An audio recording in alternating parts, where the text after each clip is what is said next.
নমস্কার, আমি উজ্জ্বল মণ্ডল। আজ আলোচনার বিষয় মুঘল সম্রাট আকবরের ভূমি রাজস্ব ব্যবস্থা। অর্থাৎ মুঘল সম্রাট আকবর তার ভূমি রাজস্ব ব্যবস্থাকে তিনি কিভাবে একটা সুগঠিত রূপ দিয়েছিলেন এবং সুসংগত করেছিলেন। এই প্রশ্নটি আলোচনা করার পূর্বে আমাদের ভূমি রাজস্ব ব্যবস্থা সম্পর্কে কিছু ধারণা লাভ করা প্রয়োজন। আমরা বিভিন্ন সময়কালেই দেখেছি যে ভূমি রাজস্বের উপর বিভিন্ন শাসকরা গুরুত্ব দিয়েছেন। এই ভূমি রাজস্ব ব্যবস্থা কি এবং এতে গুরুত্ব দেওয়ার কারণ কি, এই প্রশ্নটি আলোচনা করতে গেলে আমরা দেখতে পাই যে প্রাচীন যুগ, মধ্যযুগ, এমনকি আধুনিক যুগেও আমরা একই জিনিস লক্ষ্য করি। যখন একটি রাষ্ট্র গড়ে ওঠে বা একজন রাজার অধীনে একটি শাসন ব্যবস্থা গড়ে ওঠে বা কোনো শাসকের অধীনে যখন কোনো একটি রাষ্ট্র পরিচালিত হয় বা তার সাম্রাজ্য পরিচালিত হয়, তখন সেই পরিচালনার জন্যে প্রচুর পরিমাণে কর্মচারী নিয়োগ এবং প্রচুর অর্থ ব্যয় হয়। সুতরাং সেই সময় মধ্যযুগে, প্রাচীন যুগে বা আধুনিক যুগে সেই সময় সেই সমস্ত কর্মচারীদেরকে বেতন দেওয়ার সোর্স অফ ইনকাম ছিল বলা যায়। একমাত্র বলবো না, সোর্স অফ ইনকাম ছিল বা বড় ইনকামের সোর্স ছিল, উৎস ছিল ভূমি রাজস্ব ব্যবস্থা। অর্থাৎ জমি থেকে রাজস্ব আদায় করা হতো এবং সেই রাজস্ব রাজকোষে জমা পড়তো। সেখান থেকে সেই রাজস্বের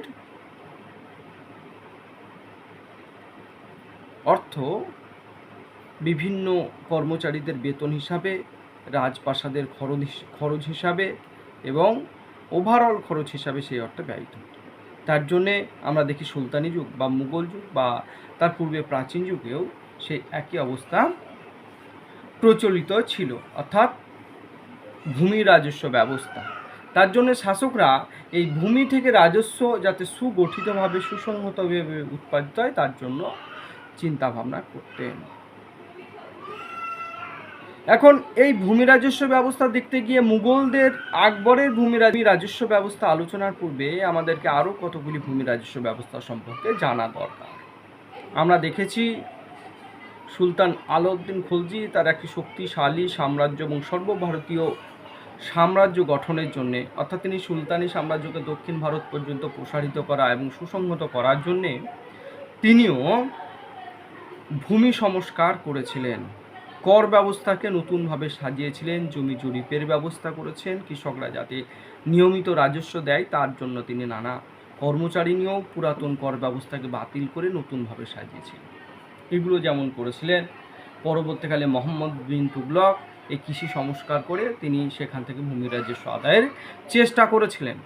আবার একইভাবে আমরা লক্ষ্য করি যে আকবরের পূর্বেও আর একজন শাসক, সুর বংশের প্রতিষ্ঠাতা শের শাহ, যার সময়কাল আমরা জানি 1540 থেকে 1545 সাল পর্যন্ত।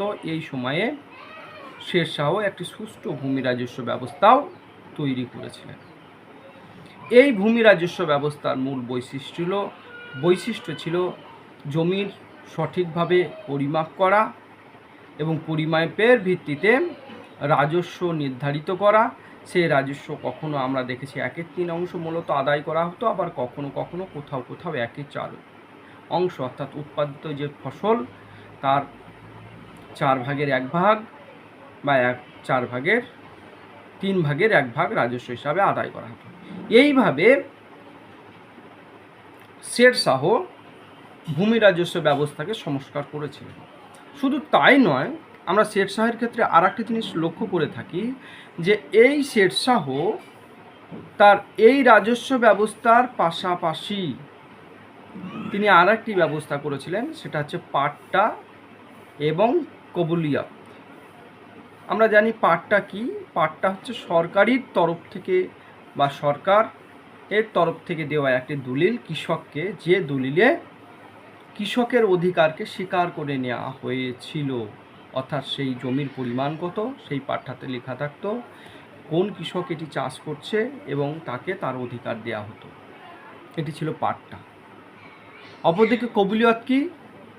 কবুলিয়ত হচ্ছে যখন কৃষক সেই পাট্টাকে স্বীকার করে নিত, অর্থাৎ সরকারি জমি গ্রহণের পর সে সরকারকে নির্দিষ্ট বৎসর প্রতি বৎসর নির্দিষ্ট হারে রাজস্ব দেওয়ার জন্য অঙ্গীকারবদ্ধ হতো, বা সরকারি তরফ থেকে যে সমস্ত শর্তসমূহ চাপিয়ে দেওয়া হতো সেগুলি কৃষক মেনে নিত।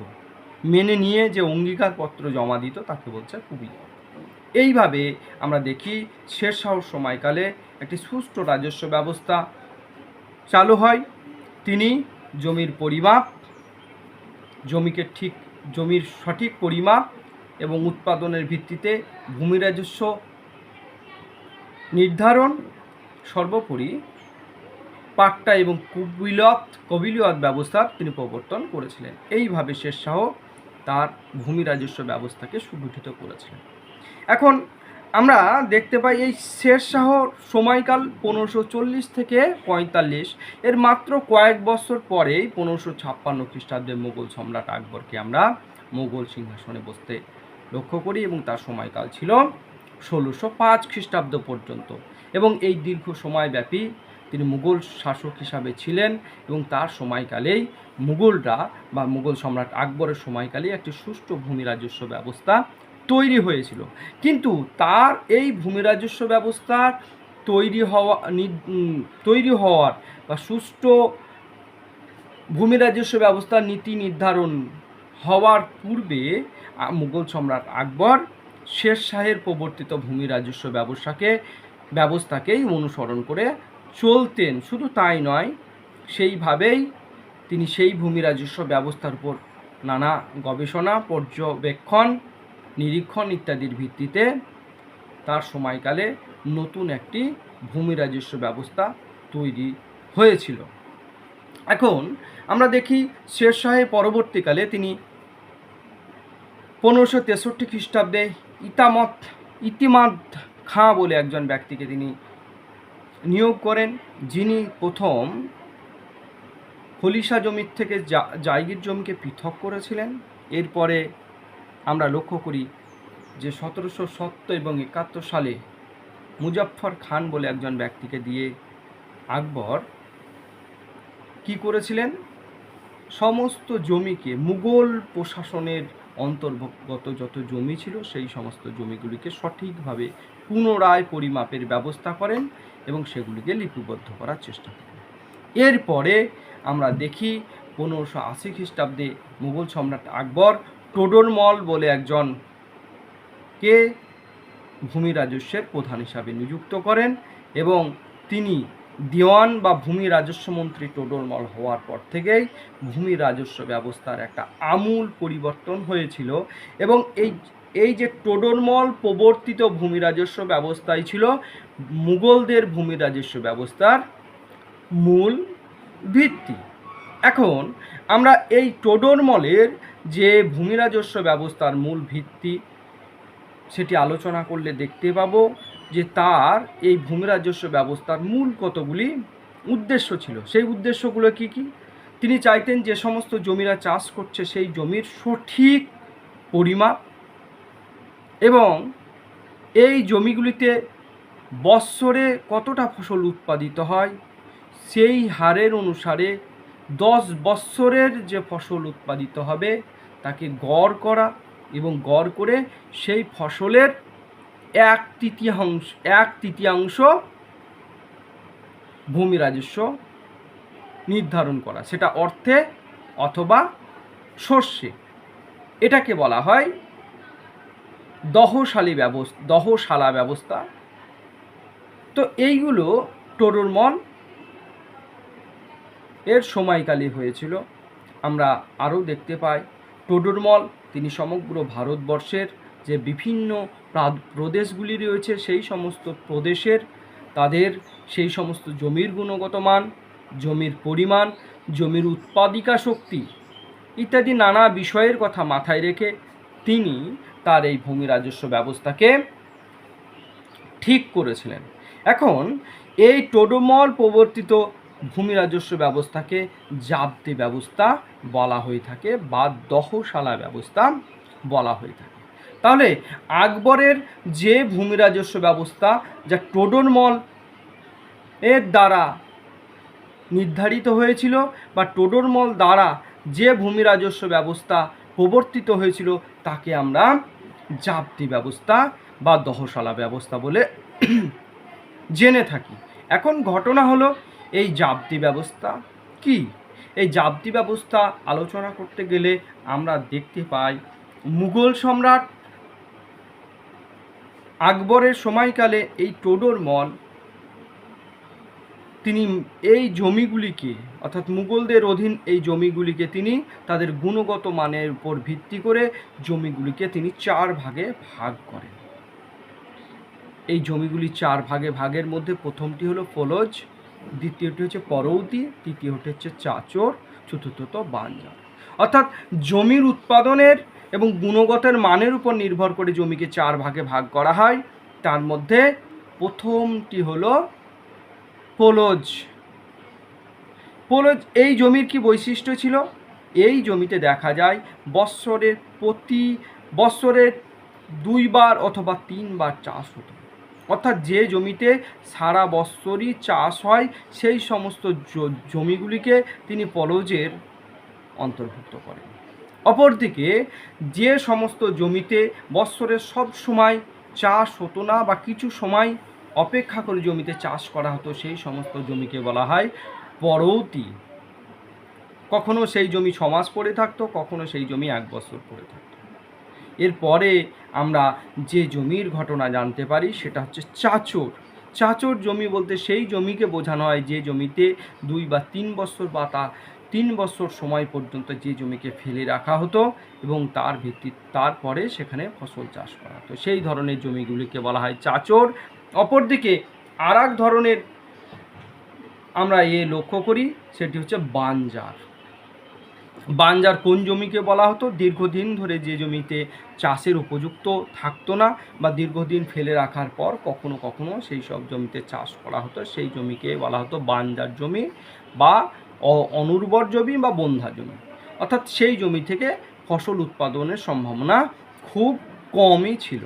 এখন এই যে ফলজ, পরৌতি, চাচর এবং এই বাঞ্জার এই 4টি শ্রেণীতে জমিকে ভাগ করা হয়েছিল। তার মধ্যে আকবরের সময়কালে এই জাপ্তি ব্যবস্থায় বা এই দহশালা ব্যবস্থায় গড়ে উঠেছিল মূলত ফলজ, পরৌতি ও চাচর এই 3 জমি এর উপর ভিত্তি করে। অর্থাৎ এই 3 শ্রেণীর জমি এবং এই 3 শ্রেণীর জমিকে আমরা তাদের উৎপাদনের গুণগত মানের উপর ভিত্তি করে আবার এই জমিগুলিকে কয় ভাগে ভাগ করা হতো? 3 ভাগে, উত্তম, মধ্যম, অধম। অর্থাৎ যে জমিতে সারা বছর চাষ হচ্ছে যাকে আমরা ফলজ জমি বলছি সেইগুলিকে বলা হচ্ছে উত্তম জমি, আর মধ্যম জমি বলা হচ্ছে সেই সমস্ত যে জমিগুলোকে যে জমিগুলি সারা বছর চাষ হচ্ছে না, বা কখনো কখনো ফেলে রাখা হচ্ছে তারপর চাষ হচ্ছে, সেগুলি হচ্ছে মধ্যম মানের জমি। আর অধম মানের জমি মানে যে জমিতে 2 বছর 3 বছর পর পর চাষ করা হয় সেই জমিগুলোকে বলা হয় অধম জমি। তাহলে এইখানে এই জমিকে 3 ভাগে ভাগ করা হয়েছিল এবং এই জাপ্তি ব্যবস্থা প্রয়োগের ক্ষেত্রে আমরা দেখি যে মুঘল যুগের এই জাপ্তি ব্যবস্থা প্রয়োগ করা হয়েছিল মূলত জায়গির জমিগুলির উপর বা জায়গিদারদের জমির উপর জাপ্তি ব্যবস্থার প্রয়োগ করা হয়েছিল। অর্থাৎ সেই সময় আমরা ইতিপূর্বেই জেনেছি যে মুঘলদের এই ভূমি রাজস্ব ব্যবস্থায় খলিশা জমি এবং এই জায়গির জমি 2টি জমির ক্যাটাগরিতে ভাগ করা হতো। অর্থাৎ জমিকে মুঘল প্রশাসনের যত জমি থাকতো মোট জমিকে 2 ভাগে ভাগ করা হচ্ছে, একটা খলিশা জমি আর হচ্ছে জায়গির জমি। খলিশা জমি কাকে বলা হয়? খলিশা জমি বলতে সেই জমিকে বোঝানো হয় যে জমির ভূমি রাজস্ব সরাসরি মুঘল রাজকোষে জমা পড়ত এবং সেই অর্থ দিয়ে মুঘল প্রশাসন ব্যবস্থা ও রাজকোষ এবং তার রাজকোষে রাজ পরিবারের ব্যয় নির্বাহ হতো। সেই জমিকে বলা হয় খলিশা জমি। অপরদিকে জায়গির জমি কোন জমিকে বলা হয়? অর্থাৎ মুঘল প্রশাসনে যে সমস্ত উচ্চপদস্থ কর্মচারী বা মনসবদাররা ছিলেন তাদেরকে বেতনের পরিবর্তে যে জমি সরবরাহ করা হতো সেই জমিকে বলা হচ্ছে জায়গির জমি। তাহলে ভূগোল যুগে এই ধরনের দুই ধরনের জমি আমরা লক্ষ্য করে থাকি। এখন এই যে জাবতি ব্যবস্থার প্রয়োগ কোন জমির উপর হয়েছিল? অর্থাৎ জায়গির যে জমি ছিল, অর্থাৎ মনসবদারদেরকে জমি দিয়ে যে জমি দেওয়া হতো সেই জমিতে এই জাবতি ব্যবস্থা বা দহশালা ব্যবস্থা প্রবর্তিত হয়।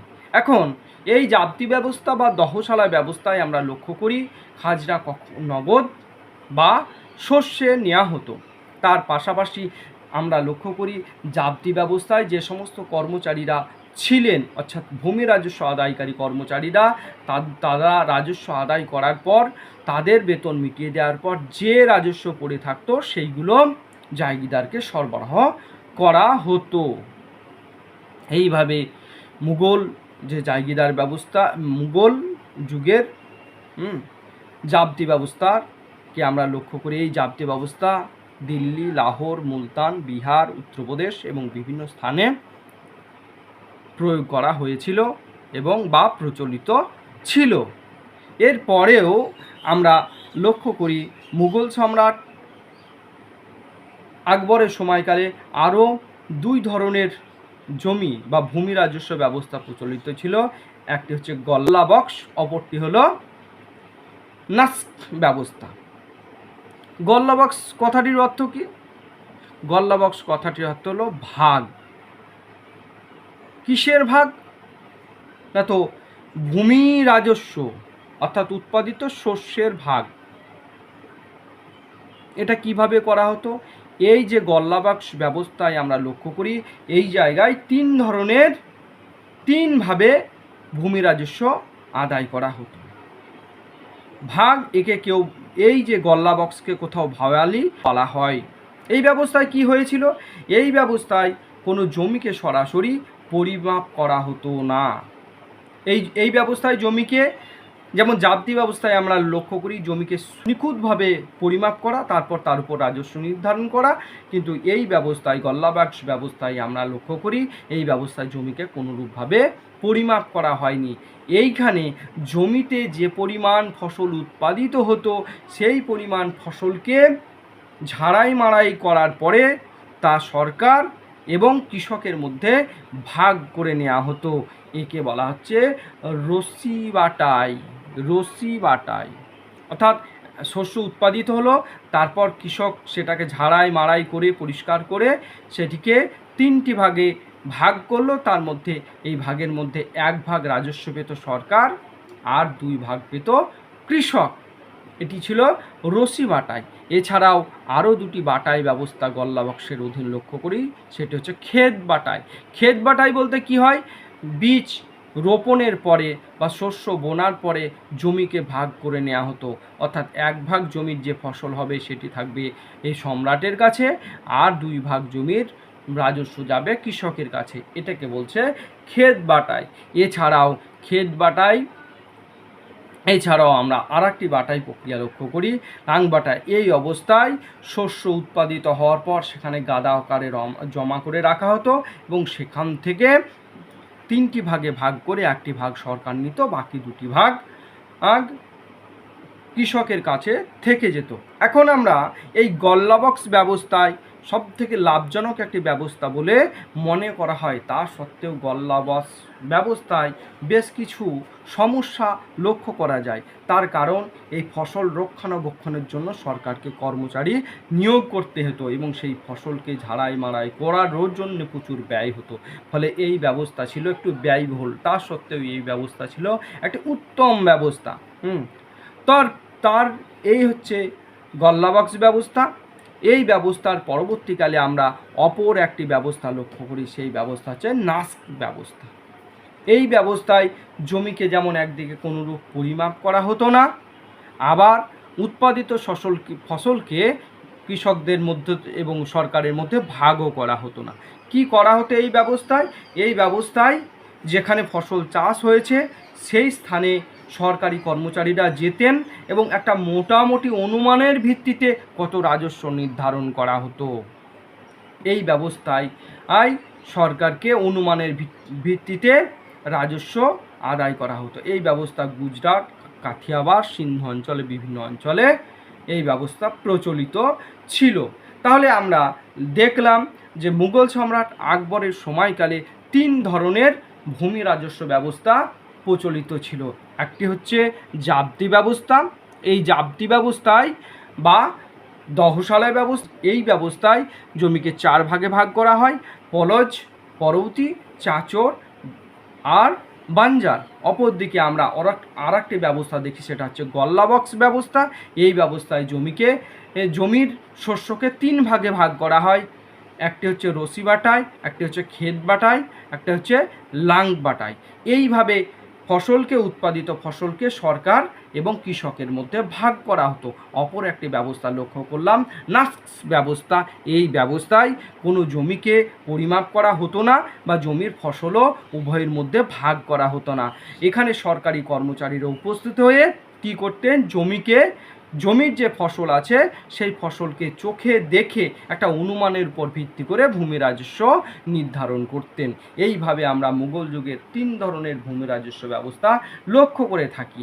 এখন ভূমি রাজস্ব কিভাবে সংগ্রহ করা হতো এবং এই সব কাজের জন্য কোন কোন কর্মচারীরা নিযুক্ত ছিলেন, এটা আলোচনা করতে গেলে আমরা দেখতে পাই মুঘল ভূমি রাজস্ব ব্যবস্থায় প্রত্যেক মোগল সম্রাটদের অধীনে বা শাসকদের অধীনে একজন দেওয়ান ছিলেন, যিনি সমস্ত রাজস্ব ব্যবস্থা সমস্ত করতেন। এছাড়া প্রত্যেক প্রদেশে একজন করে দেওয়ান বা রাজস্ব মন্ত্রী ছিলেন এবং এই রাজস্ব মন্ত্রী ছাড়াও প্রদেশে বেশ কিছু কর্মচারী নিযুক্ত ছিলেন। এরা ছিলেন কানুনগো, পটোয়ারি, আমিন প্রমুখ কর্মচারী। আমিনের মূলত কাজ ছিল কোনো একটি নির্দিষ্ট অঞ্চলকে পরিমাপ করে তার রাজস্ব নির্ধারণ করা, উৎপাদন শক্তি দেখে রাজস্ব নির্ধারণ করা এবং সেই রাজস্ব যাতে ঠিকঠাকভাবে আদায় হয় সেই আদায়ের ব্যবস্থা তিনি করতেন।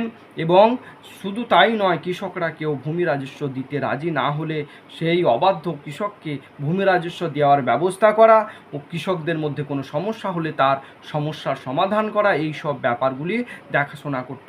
এছাড়াও কানুগ্নরাও এর সঙ্গে যুক্ত ছিলেন। পটোয়ারিরা রাজস্ব আদায় করার পর তাদেরকে সরকারিভাবে রসিদ দেওয়া হতো। এইভাবে মুঘল প্রশাসন ব্যবস্থায়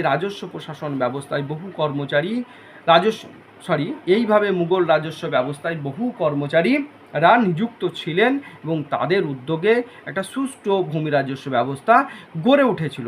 এছাড়াও মুঘলদের এই ভূমি রাজস্ব ব্যবস্থার সময় আমরা দেখতে পেয়েছি যে কখনো কখনো ভূমি রাজস্ব ব্যবস্থায় কখনো খরা, বন্যা, দুর্ভিক্ষ বা অজন্মা হলে বা কৃষিজ ফসল উৎপাদন না হলে সম্রাটরা অনেক সময় ভূমি রাজস্ব মুকুব করতেন এবং তার পাশাপাশি সেখানে মুকুব করার পাশাপাশি কৃষকদেরকে লোন বা ঋণ দেওয়ার ব্যবস্থা হয় ইত্যাদি ব্যবস্থা ছিল।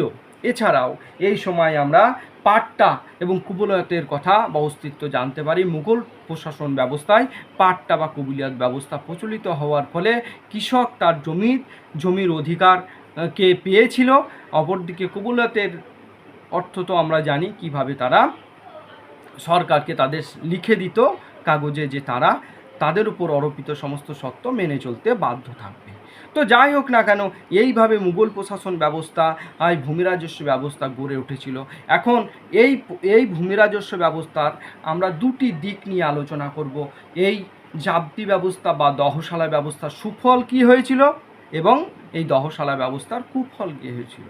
এই বিষয়গুলো আলোচনা করতে গেলে দেখা যায় যে দহশালা ব্যবস্থার বেশ কিছু সুবিধা ছিল।